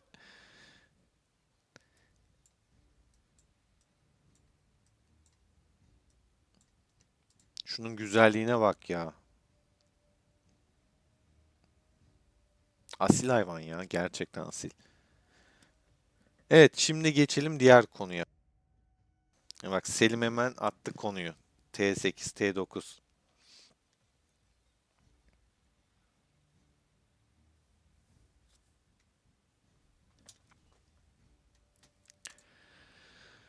Mor teknolojiyi sormuştu bir arkadaş bana. Mor teknolojim açık, söylediğim gibi. Şimdi baktığımızda morda 140 seviyeyi açamadım daha. Şurada 140 seviye. Ve tabii bunu da beşlemek gerekiyor. Kuru kuru değil böyle hani tek buna bastın olmuyor. Bir tane seviye bu sadece. Bir kademesi. T7, T8'i T8, T9'u ben de çok erken buldum. Yani baya erken. Oyun bence biraz hatalı gitti burada. Şu bir gerçek. Serkan'ın da burada dediği gibi şunları elde etmek ne kadar kolaylaşacak? Krakenler de bizim gibi etkinlikle mi alacak? Ona biraz bakmak lazım. Ama erken geldi. Zaten herkes erişimi zor olacaksa getirmeseler de olurdu o zaman. Niye getirdiler diye bir soru yöneltirim ben de oyuna. Bir de üstüne tabii ki oraya geçmeden burayı da birazcık geliştirmen lazım ki buff'ları kazanasın.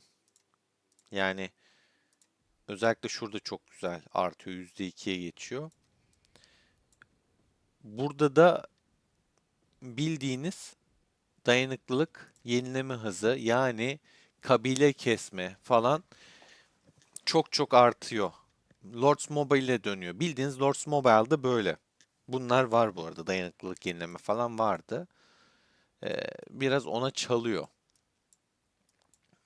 Yani şey açısından böyle gidişat böyle eklenen şeyler. Bana onu andırdı. Öncesinde yoktu öyle bir şey. O tarafa doğru gidiyor.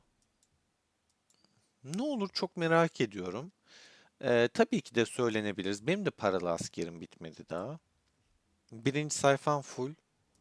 Ama ikinci sayfa yani Allah hak getire. Okçu boş, kılıç boş, süvaride birer, şu ikisi boş, birer tane bile yok. Yani yok yani. Çok erken olduğunu düşünüyorum.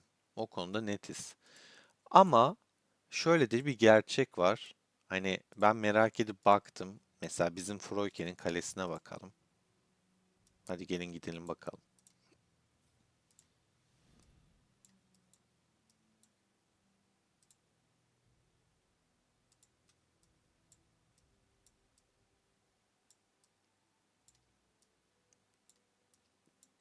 Şuralarda bir yerdeydi ya. Bakın zaten kale seviyeleri yazıyor. Hiç 32 görüyor musunuz? Bak God King bile 31. Hani böyle kıyamet senaryoları çizmeyelim lütfen. Aa ne yapacağız, ne olacak falan. O kadar da olmuyor. God King'i gördük. Freuk Aemon var. Bak Türk arkadaşlar mesela. Ha, bu arada kaleyi 31 yapmak için böyle kraken olmanın da gerek yok. Bunlar kraken falan değil. Benim inşaatçım boşta olsa ben de şu an 31 basardım.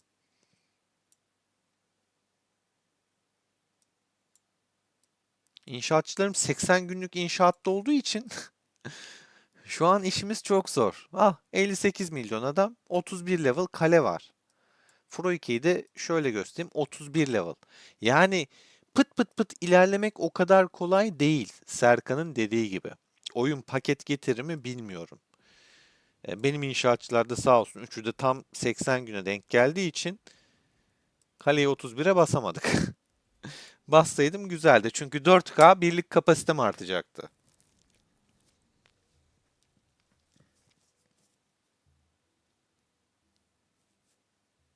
Motosemi sor tabii ki. Zhao Lubu'yu az önce işledik. Serkan da zaten burada. Yani bunları elde etmek bizle eşit gidecekse kıyamet senaryosu çizmeyin kafanızda. Araştırma için de aynısı geçerli. Araştırmalarda da bunu istiyor oyun.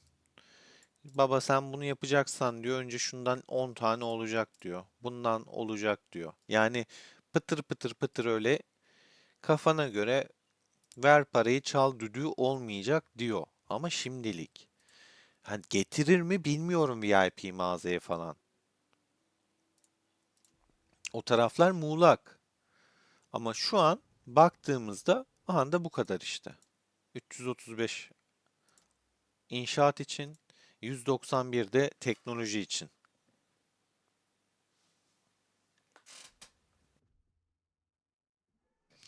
Ya zaten kale net basılmalı. 4K asker gayet güzel.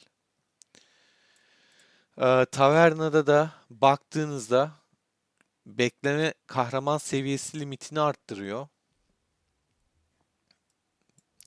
Bekleme süresinde azalma çok mühim değil.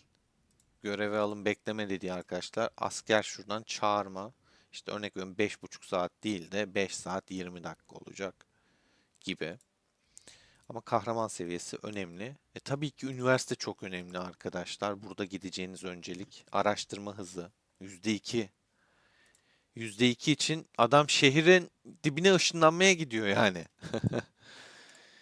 Onun dışında bunlar küçük kale için çok hızlı gitmenize gerek yok hastane için ama bizim gibi yani orta düzey ben balina değilim. Orta düzey balina, kraken için önemli. Neden? İyileştirme çok önemli. Savaşta çok asker gidiyor. İyileştirme hızını böyle mumla arıyorsunuz gerçekten. Önemli. Savaş salonu. Şu artık 2 milyonu geçecek ama öyle pek bir fark yok yani. Hani böyle wow diyebileceğimiz. Eğitim hızı %1 veriyor.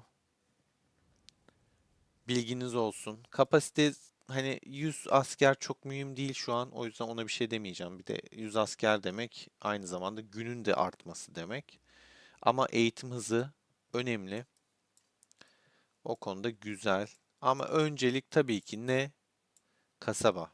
Zaten kasabayı yapmadan bir şey yapamıyorsunuz. Bence sonra üniversite. Sonrasında benim için hastane olabilir ya. Ya da mızraklı kışlası olabilir. Mızraklı kışlası olabilir. Bunu savaş salonunu içtima kaptanları olurdu normalde eski oyunlarda. Şimdi herkes içtima kaptanı ama içtima kaptanı yükseltir. Seçersiniz abi krallığınızda böyle krakenleri, balinaları. İçtimaları sadece onlar açar. 3 milyon asker onlar açmış olur. Çünkü bunun sonu 3 milyon olacak. O şekilde yapabilirsiniz. Burada bir cacık yok. Burada yine koruma var. Pek bir anlamı yok. Demirci süre kısaltıyor. Yine hani wow diyeceğiniz bir şey değil. Bunları arka plana atın arkadaşlar. Önceliğiniz ana yerler olsun lütfen.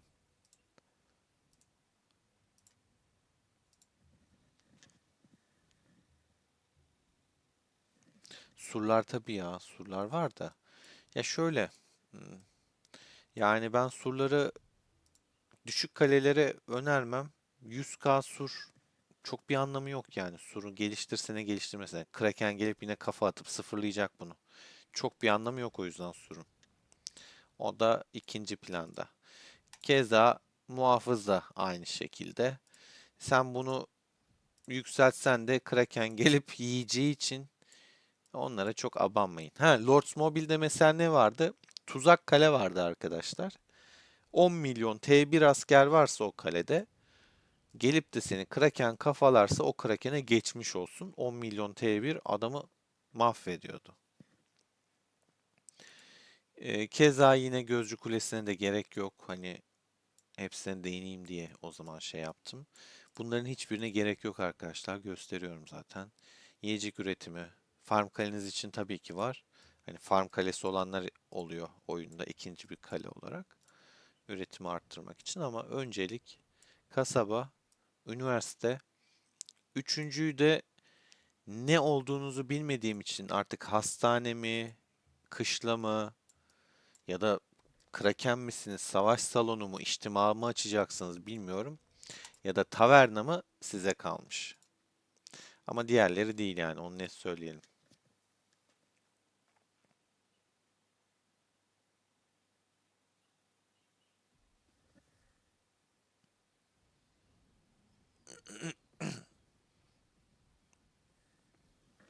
Berk sen balina olmuşsun zaten ya. Ne yapacağız senle ya Berk? 40'ı ne yapacağız? Stesse mi fonluyor sizi? Ne yapıyorsunuz böyle? Anlamıyorum ki. Var mı hiç fonlama falan? Gelelim mi? Bize de yatırım yapar belki.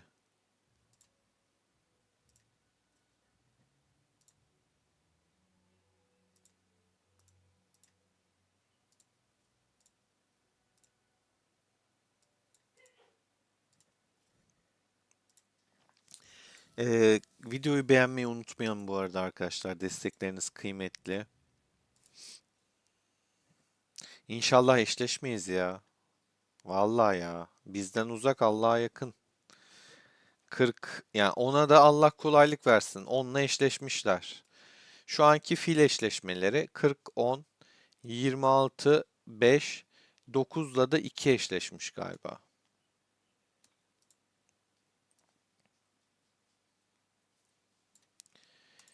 Ya fil çok böyle mühim bir şey değil etkinlik. Çok puan vermiyor da ama full kalkanlı gezmekte insanın canını sıkıyor.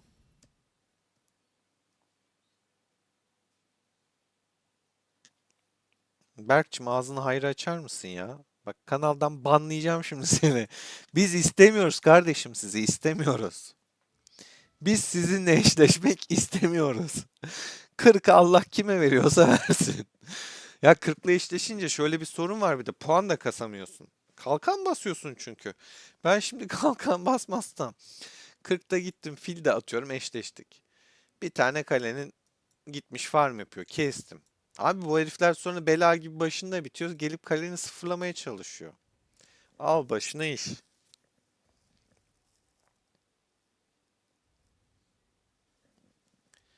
O yüzden hoş değil. Neyse fili atlattık. Oktay abilere Allah kolaylık versin filde. Bir de şey yapmıştı sitesi. O zamanlar bizim Kanuni konuşmuştu. Konuşuyorlardı yani sitesiyle. Yok dedi sana saldırmam şey yapmam. Bir baktık birkaç saat sonra Kanuni'nin kalede bittiler. Adamı vurdular ya. Böyle de dürüstlük desen yok. Sinsilik desen var. Hainlik 10 numara. Yani vuracaksan vuracağım de. Niye vurmam diyorsun adama? Ayıp.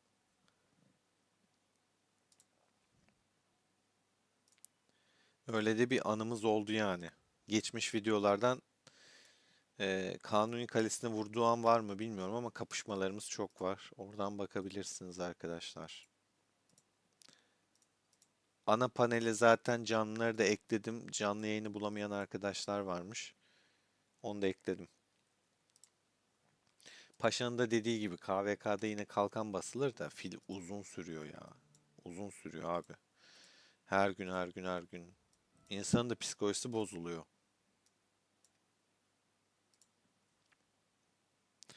Valimiz de bu arada valiye de göstereyim. Ha, bu arada şuna değinmek istiyorum.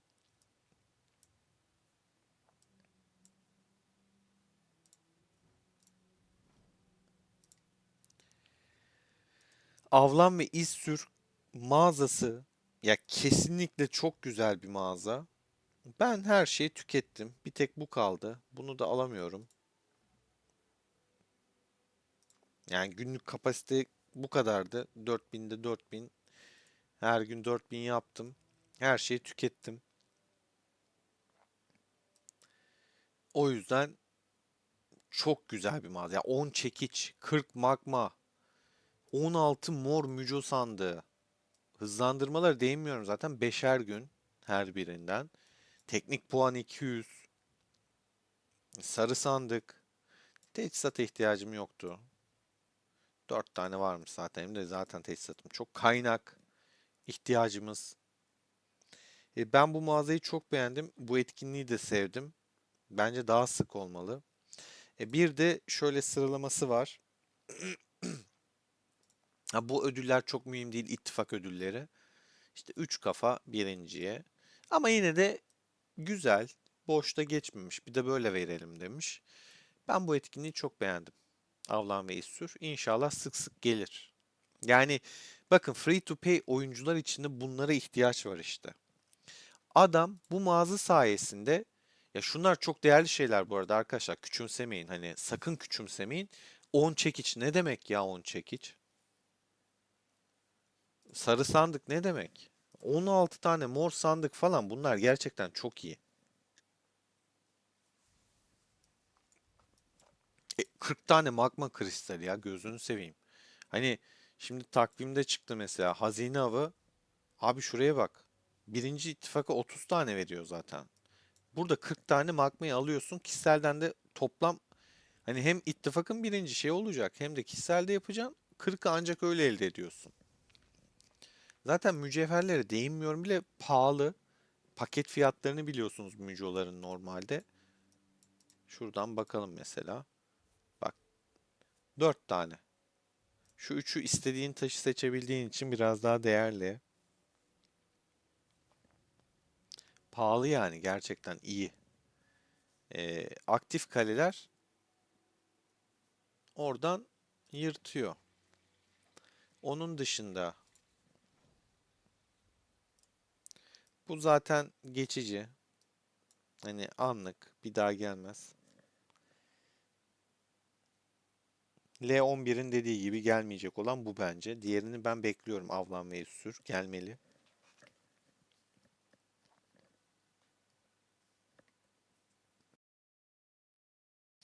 Yani çok net Selim. Güzel etkinlik. Parayla alsan ne 3K doğru. Bak, VIP mağazayı göstereyim. Bak, bir tane sarı sandık.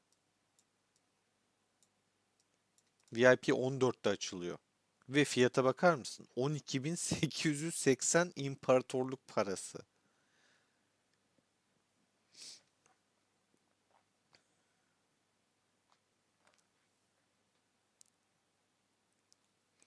Berk bize gaz vermeye çalışıyor. Berk, düşmeyiz bu tuzaklara.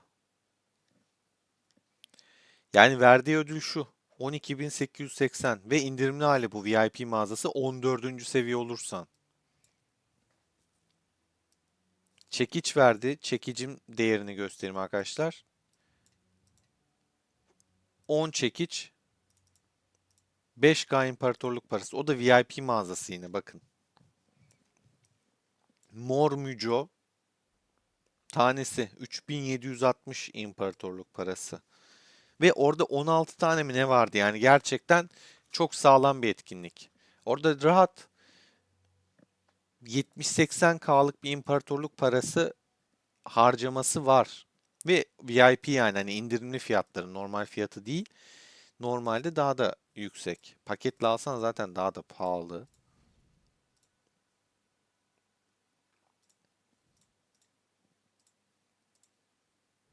O etkinliğe değinmeden geçemeyeceğim. Onun dışında arkadaşlar, şu bir kere gelecektir. Altın Sefer zaten 5 ile eşleştik dedik. Fil ödülleri ben önceden alıyorum. Biriktiği için asker kayıplarım, daha fil başlamadan tüketiyorum. Bu olmayanlarınız için büyük şans. Ben Mehmet yok bende mesela. Mehmet öylesine bir 2 3 kafa alayım dedim.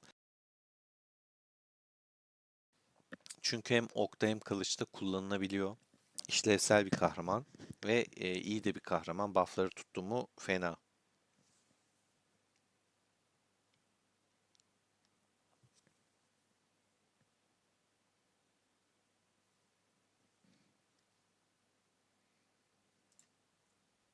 Ama bu efsanevi asker alımında benim fark ettiğim şey şu. Bilmiyorum, bana katılır mısınız? Abi, bu çark hepsinden daha leş ya. Gerçekten çok leş. Yani inanılmaz leş. Hiç atmıyor. Almadığım komutan var mı diye bakıyorum. Böyle tırtıklıyorum ben de bir yandan. Bunları unutmayın arkadaşlar, bakın. deneme görevlerinden falan. Hani elinizde vardır önceden almamışsınızdır, unutmuşsunuzdur. Buralara mutlaka bakın. Tırtıklayın ya oyunu. Siz de tırtıklayın biraz. Şimdi şuradan da var mı bende hiç? Yok. Zao'nunkini aldım diye hatırlıyorum. Aynen almışım. Skip sana geçelim. O zaman bir çark yapalım be. 20 kişi varmış. Yapmayalım mı ya da ya? Yapalım ya yapalım. Bir çark yapalım Selim de demiş bak şimdi yazdığını gördüm.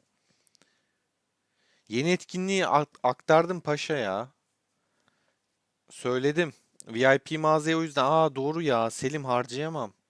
Yeni etkinlik var bak. Ulan konuştuğum şeyi az daha düşüyordum. Sizi görünce gaza geldim bak.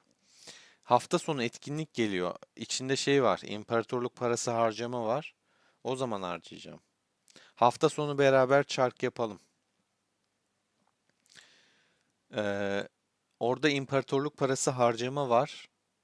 Bilginiz olsun. Görseli zaten paylaşmıştım. Kar Festivali. 2 güne kapımızda. Harcamayanlar mutlaka tutsun. Selim bak beni tuzağa düşürüyordun ha. Sen harcamıştın doğru hatırladım şimdi. Yaktın kendini beni de yakacaktın az daha. Unuttuğum bir şey var mı?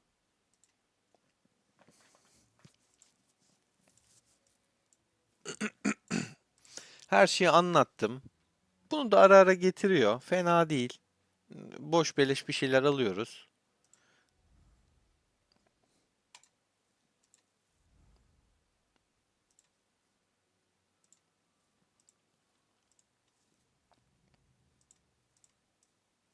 Kahraman sıfırlamayı zaten 50 kere bahsettim. Arkadaşlar kafa vermiyor. Anlamsız o yüzden. Mantıklı gelmiyor bana. Yani benim ihtiyacım yok. Şunu da alalım. İleride şey gelir.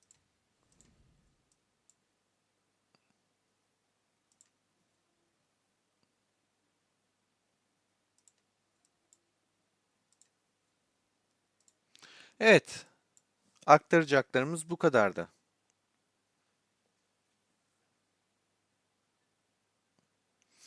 Paşam senin için 10 atacağım hafta sonu. Söz olsun sana. Kanala abone olmayan arkadaşlar varsa abone olup desteklerseniz sevinirim. Videoyu beğenmeyi unutmayalım. Sizler için çekiyorum, geliyorum, anlatıyorum. Emek var, emeğe saygı diyelim. Bugün hedefimize bir katkı sağlayan arkadaşımıza da çok teşekkür ediyoruz.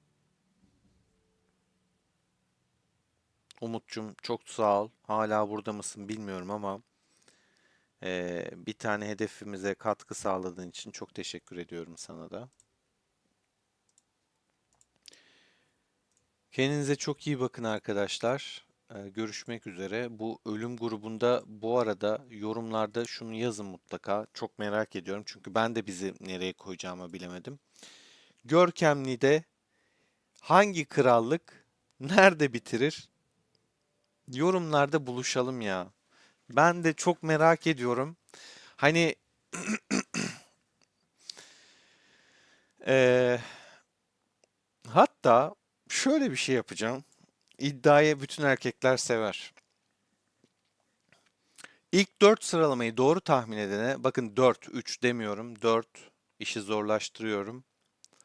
Kaç K doruk olsun? Kaç K doruk olsun biliyor musunuz? Temel malzeme kadar olsun. 300 doruk yani 135 TL. Hadi daha da arttırıyorum ya. Ulan çok gönlümden daha fazlası geçiyor. Hadi bu kadar olsun. 500 doruk hediye edeceğim. Ama ilk 4'ü doğru bilen kişiye ya da kaç kişi? Şimdi çok olur mu? Olmaz. Çok olacağını zannetmiyorum. Bir anda bir bakıyorsun 10 kişi 5K doruk. O yüzden evet çok da yükseltmeyeyim ödülü. Çok bilen falan olur. Hepiniz usta iddiacılar çıkarsınız. İlk üç kolay olur Selim. İş o zor olur. Benim de bütçeye zarar. Bir gelirim yok. Bir gelirim yok. Gönlümden koptuğu için yapıyorum.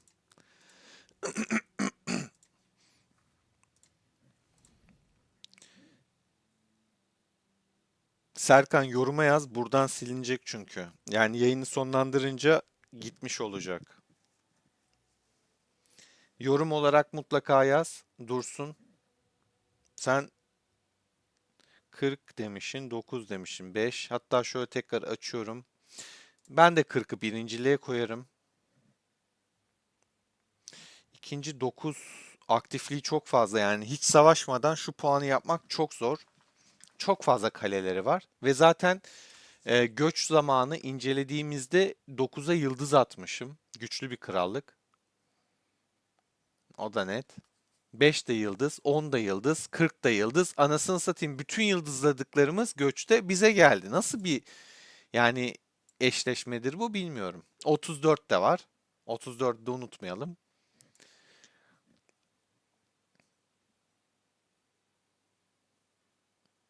26 4 olursa var ya hakikaten helal olsun. Çok zor bir torba çünkü bu. Bu görkem gerçekten zor. Bak 5'i KVK'da gelse yeneriz.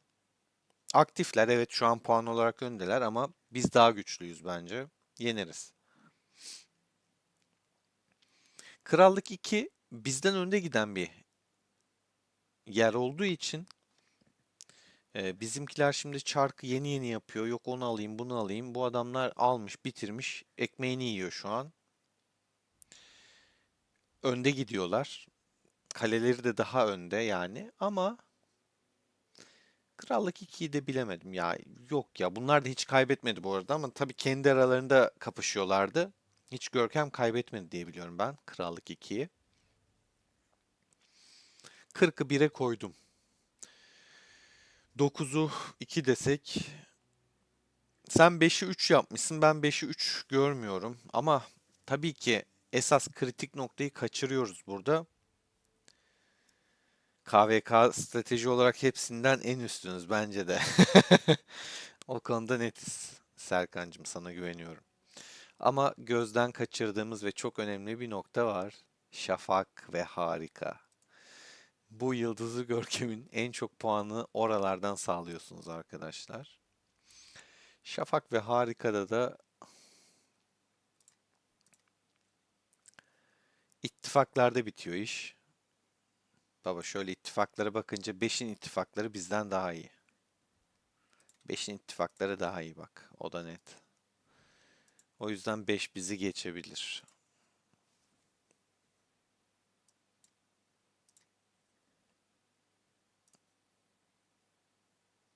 Adamların ittifakları daha iyi bizden.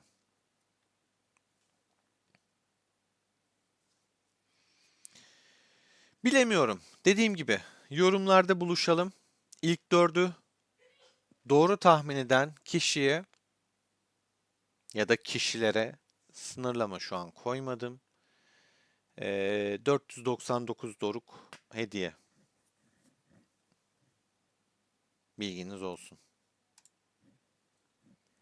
Valla hayırlısı. Kendinize çok iyi bakın arkadaşlar. Görüşmek üzere. Sağlıcakla kalın. Serkan'ım geldin renk kattın sen de. Ayağına sağlık. Senin araştırmanı da yayınladık. İnşallah yenilerini bekliyoruz senden.